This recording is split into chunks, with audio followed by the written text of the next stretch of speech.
Bangladesh police, RAB ও answer বাহিনীর পোশাক পরিবর্তনের সিদ্ধান্ত নিয়েছে অন্তর্বর্তী সরকার। গতকাল সোমবার সচিবালয়ে এক সংবাদ সম্মেলনে তথ্যটি জানান স্বরাষ্ট্র উপদেষ্টা জাহাঙ্গীর আলম চৌধুরী। এরপরই বিষয়টি নিয়ে সোশ্যাল মিডিয়ায় শুরু হয় নানা আলোচনা সমালোচনা। নেটিজেনরা প্রকাশ করছেন তাদের নানা মত। এবার সেই তালিকায় যুক্ত হলেন নন্দিত কথা সাহিত্যিক হুমায়ুন আহমেদের দ্বিতীয় স্ত্রী, অভিনেত্রী ও নির্মাতা মেহের আফরোজ শাওন।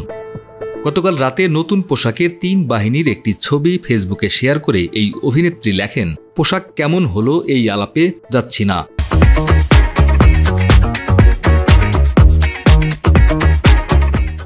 পোশাকের নকশা পরিবর্তন এই সময়ে জরুরি ছিল কিনা সেই প্রশ্নও করব না।